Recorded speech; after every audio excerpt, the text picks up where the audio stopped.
Imagina só acordar com uma notícia que parece saída de um roteiro de filme de ação. O líder de uma nação é capturado numa operação militar que acontece da noite para o dia. Pois é, esse tipo de evento, mesmo que seja hipotético, nos obriga a parar e pensar. Quais são as verdadeiras regras do jogo no cenário mundial hoje? Vamos tentar entender o que está por trás dessa ideia. Olha, a captura de um líder como o Nicolás Maduro seria exatamente isso. Coisa de cinema. É uma demonstração de força, de precisão militar, que manda um recado bem claro para o mundo todo. Para os amigos, é uma exibição de uma capacidade impressionante. Agora, para os rivais, é um aviso bem assustador. Mas essa história é muito mais do que só uma manchete de jornal. Pensa nela como uma peça-chave num quebra-cabeça global gigantesco. E quando a gente encaixa essa peça no lugar certo, a gente começa a ver o desenho completo. E ele mostra uma mudança enorme na forma como o mundo funciona. O fato central é este, bem direto. Numa noite, o líder de um país foi pego e tirado do poder. A operação foi super rápida, precisa e o mais impressionante, sem um único tiro disparado em confronto. Ou seja, evitar um caos que seria uma invasão completa.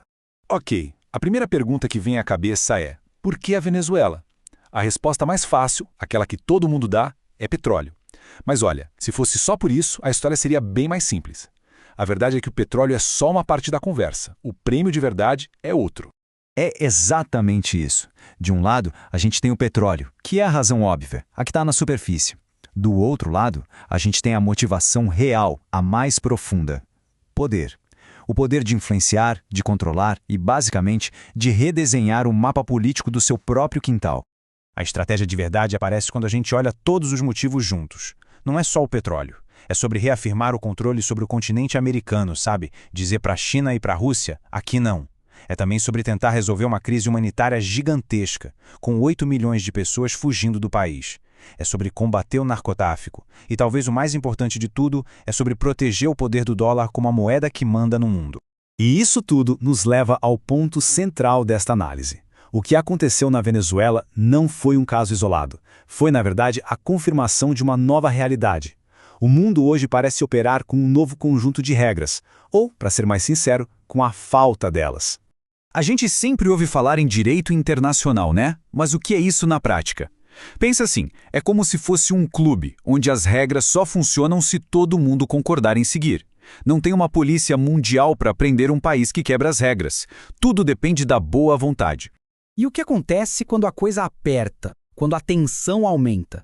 Bom, esse acordo de cavalheiros é a primeira coisa que vai pela janela. Na prática, as regras que estão no papel perdem totalmente o valor.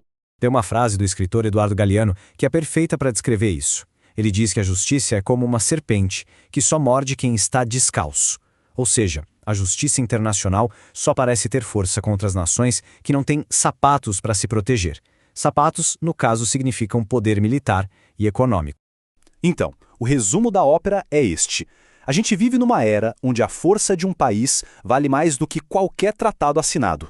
Os fracos seguem as regras. Os fortes fazem as regras. E qual é a consequência disso tudo? Uma ação como essa não acontece e fica por isso mesmo. Ela é como a primeira peça de um dominó. Quando ela cai e derruba várias outras, isso afeta o equilíbrio de poder no mundo inteiro. Aí, claro, surge uma preocupação. Peraí, mas se os Estados Unidos fazem isso, eles não estão dando um sinal verde para a China invadir Taiwan ou para a Rússia avançar ainda mais por aí? Surpreendentemente, a análise que estamos vendo aqui diz o contrário. Uma demonstração de força tão clara e bem-sucedida não encoraja os rivais. Na verdade, elas os força a pensar 2, 3, 10 vezes antes de agir. O custo de uma agressão fica muito mais alto, e o risco de dar tudo errado se torna bem mais real. Então, isso pode levar a mais cautela e não a mais ousadia. E tem mais. Essa ideia de que isso abre um precedente perigoso ignora uma coisa bem simples. Esse precedente já foi aberto há muito tempo. A Rússia não pediu licença para invadir a Ucrânia. A China não consulta o direito internacional para fazer seus planos para Taiwan. As ações desses países nunca foram limitadas por regras no papel, mas sim por um cálculo frio de poder. O poder deles contra o poder dos seus oponentes. Isso nos leva à pergunta de $1 milhão na geopolítica de hoje. Se não são as leis, se não são os acordos, o que é que de fato impede um conflito gigante de estourar? A resposta é curta e bem direta. Poder. A única coisa que impede uma grande potência de fazer o que quer é a certeza de que outra grande potência vai se opor. E essa oposição vai tornar o custo da ação simplesmente alto demais para valer a pena. Então, o que a gente pode esperar daqui para frente? Como é que se vive nesse novo cenário global onde a força bruta parece ter voltado a ser o argumento principal na mesa de negociações? No caso específico da Venezuela, a tática foi pensada para ser cirúrgica. Em vez de uma invasão total que poderia gerar um caos sem fim, como aconteceu no Iraque, a ideia foi uma ação precisa: remover o líder para permitir que o próprio regime se desfaça por dentro, de um jeito mais controlado.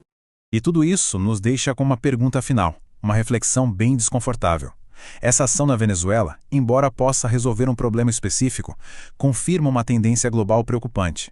Se a única coisa que garante a segurança de um país é a sua própria força, o que acontece com as nações que não são as mais fortes? Num mundo onde o poder dita as regras, quem de verdade pode dormir tranquilo e se sentir seguro amanhã?